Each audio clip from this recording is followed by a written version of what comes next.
Good morning everyone. कैसे आप लोग? आप सबको गणतंत्र दिवस की बहुत बहुत शुभकामनाएं। तो आइए, आज मैं एक टॉपिक सिलेक्ट की हूँ, 1857 की क्रांति। मैं इसको देखती हूँ। ये ब्लॉग, ये चैनल पीसीएस के लिए, हम बीपीएससी पीसी है, बिहार पब्लिक सर्विस कमीशन के लिए ख़ास तौर से, अदरवाइज़ जितने भी एग्ज़ाम हैं सभी के लिए काफ़ी हेल्पफुल होगा। तो चलिए मैं इसको स्टार्ट करती हूँ। 1857 की क्रांति, जिसको लिए मैंने कुछ नोट्स बनाए हैं।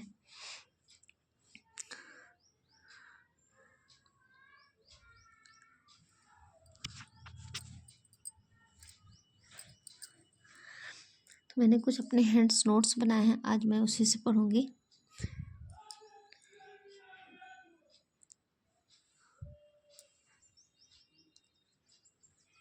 में है भारत का 1857 की क्रांति, भारत का लगातार आर्थिक शोषण। मैंने कुछ मेन कीवर्ड को नोट्स किया है। इसका हम धीरे धीरे पढ़ते चलेंगे, एक्सप्लेन भी करेंगे, और साथ ही साथ घटना चक्र से वो घटना चक्र के अंदर जो भी बॉक्स में लिखा हुआ है इस टॉपिक से रिलेटेड उसको भी पढ़ेंगे, और क्वेश्चन आंसर भी साथ के साथ करेंगे हम लोग। भारत का लगातार आर्थिक शोषण, दोषपूर्ण भू राजस्व व्यवस्था, किसान बहुत त्रस्त थे उस वक्त। जो शिल्पकार, हस्तशिल्प जैसे का धंधा पूरा चौपट हो गया था, बर्बाद हो गया था। किसानों की आर्थिक दुर्दशा, जमींदारों की स्थिति खराब हो चुकी थी। भारतीयों के साथ भेदभाव हो रहा था। सरकारी नौकरियों से भारतीयों को वंचित रखना, चरदीवारी कारतूस तत्कालीन कारण थे। साम्राज्यवादी हितों से प्रेरित आर्थिक नीति, पाश्चात्य संस्कृति का प्रसार, सामाजिक धार्मिक नीति का उल्लंघन किया गया।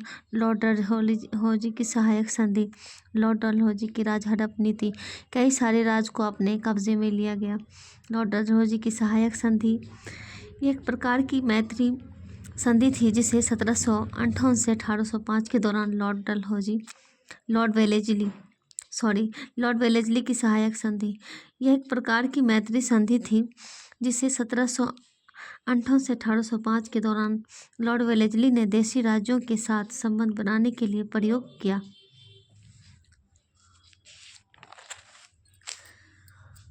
इस संधि के नियमानुसार भारतीय राजाओं के विदेशी संबंध कंपनी तय करेगी। बड़े राज्य अपने खर्च पर अंग्रेजी सेना को अपने राज्य में रखेंगे। उन राज्यों को अपने दरबार में एक अंग्रेज रेजिडेंट रखना होगा। कंपनी राज्य की बाहरी शत्रुओं से तो रक्षा करेगी, परंतु राज्य के आंतरिक मामलों में दखल नहीं देगी। इस संधि से भारतीय राज्यों की स्वतंत्रता समाप्त हो गई, आर्थिक बोझ बढ़ गया तथा वो अंग्रेजों की दया पर आश्रित हो गए।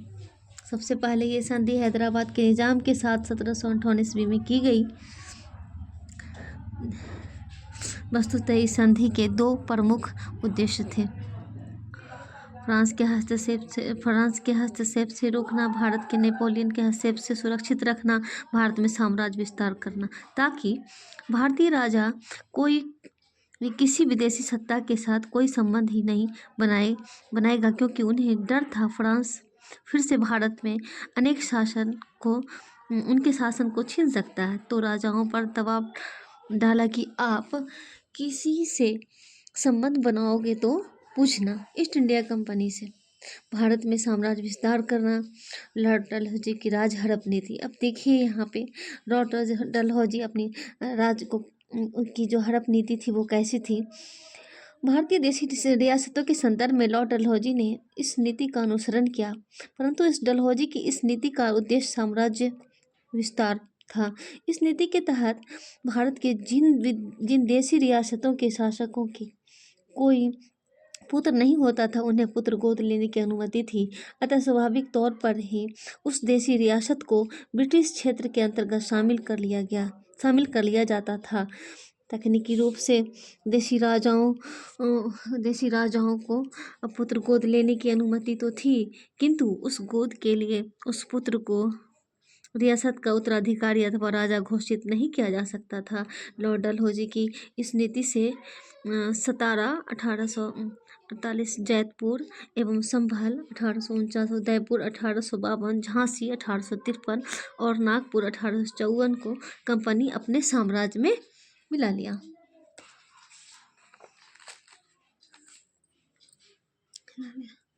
डलहौजी की इस नीति से भारतीय रियासतों में तीव्र असंतोष उत्पन्न हुआ, जो 1857 के विद्रोह का एक प्रमुख कारण बना। तो उसके बाद देखते हैं दोस्तों, ये देखिए क्रांति का प्रारंभ कैसे हुआ। चर्बी युक्त कारतूसों के प्रयोग से सर्वप्रथम बैरकपुर छावनी की 34वें बटालियन के सैनिक मंगल पांडे ने किया। बैरकपुर छावनी के 34वें बटालियन के सैनिक मंगल पांडे ने किया। 29 मार्च 1857 को मंगल पांडे ने आदेश देने वाले अधिकारियों को गोली से मार दिया। देखिए दोस्तों, कहाँ से क्रांति शुरू हो रही है। परिणाम स्वरूप 8 अप्रैल 1857 को मंगल पांडे को फांसी दे दी गई। क्रांति का प्रारंभ 10 मई मेरठ की छावनी से 20वीं बटालियन से किया गया। 12 मई को क्रांतिकारियों ने दिल्ली पर अधिकार कर लिया और बहादुर शाह जफर को क्रांति का नेता घोषित कर दिया गया।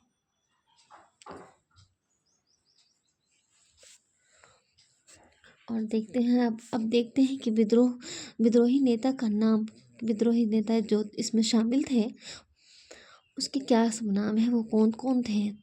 तो मुझे जहाँ तक याद है, हम अपना नोट्स बनाया अपने हैंड राइटिंग से। मैंने देखा है दोस्तों कि आप जितना भी किताब से पढ़ लो, लेकिन अंत में जब एग्ज़ाम का वक्त आता है तो उस वक्त ऐसा लगता है कि मेरा अपना नोट्स होता तो हम उसको खुद से रिवाइज करके 1 महीना पहले से अपने हैंड रिटन नोट्स को रिवाइज करके खुद एग्ज़ाम देते।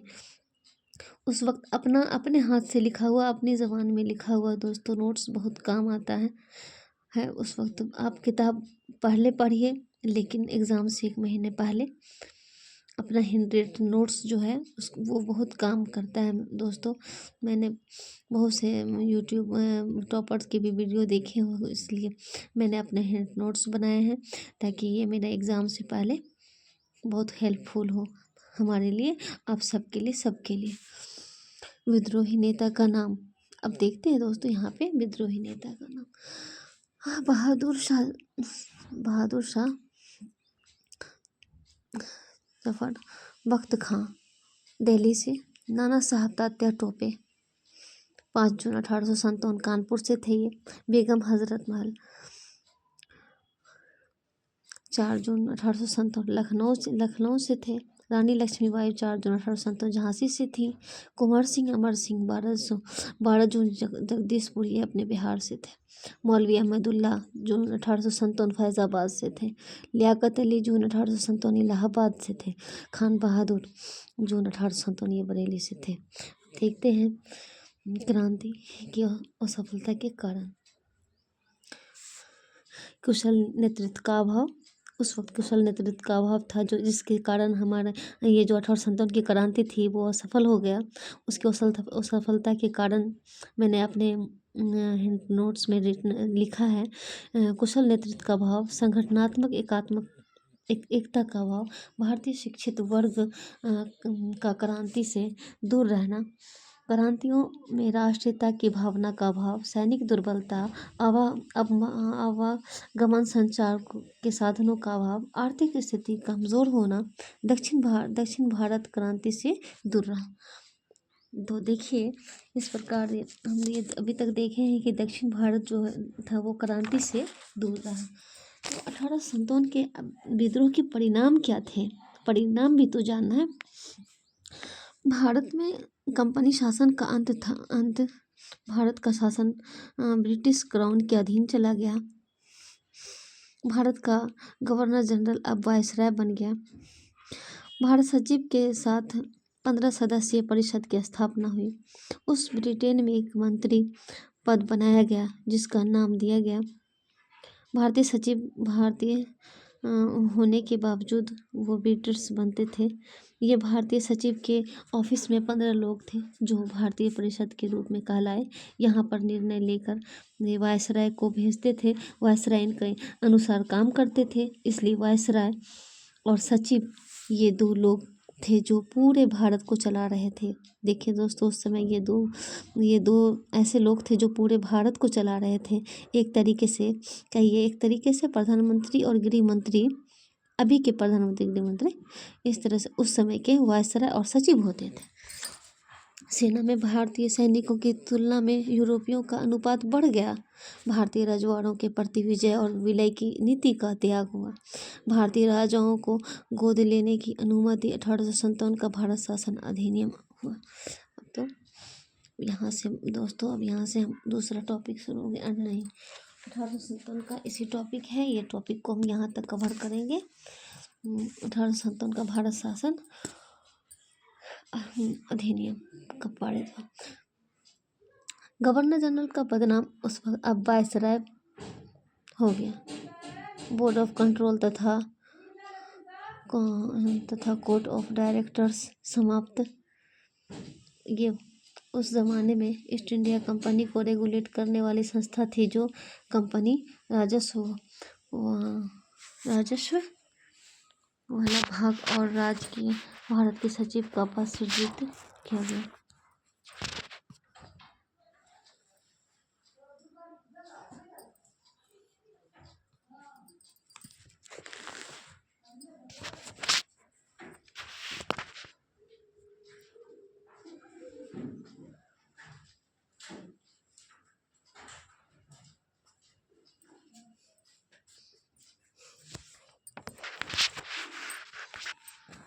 देखते हैं दोस्तों, 1857 की क्रांति से रिलेटेड हम लोग कुछ क्वेश्चन कर लेंगे यहाँ से।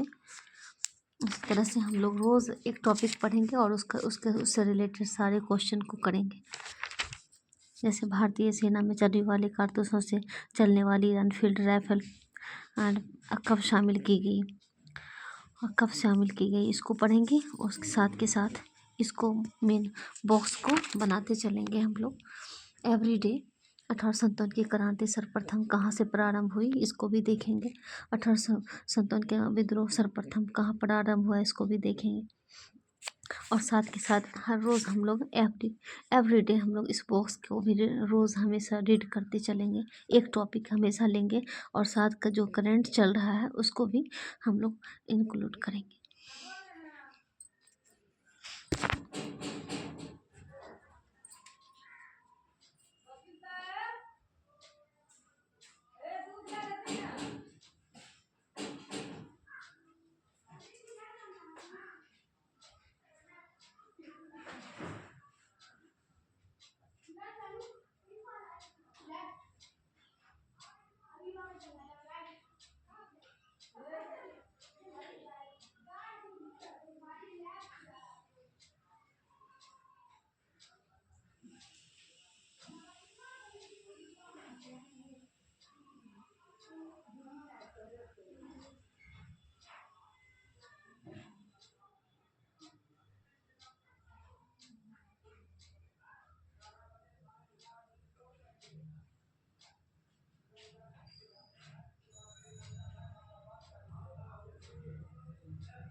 तो देखिए दोस्तों, इसी तरह से हम रोज़ करेंगे। वीडियो हमारा आज लंबा हो गया है, लेकिन हम सारा कवर करेंगे और सारे बॉक्स को भी साथ के साथ पढ़ेंगे शॉर्ट नोट्स में, अपने हाथ के लिखे हुए नोट्स में, और सारे टॉपिक्स को पढ़ेंगे।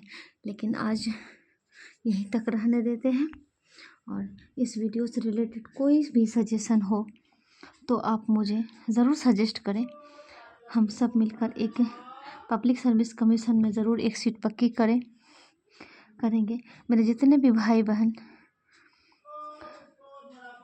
इस चैनल पे जुड़ेंगे, उनका पीसीएस को लेकर मुझे बहुत अच्छा लगेगा, या कोई भी एग्ज़ाम को लेकर ये वीडियो आपको काफ़ी हेल्पफुल होने वाली है।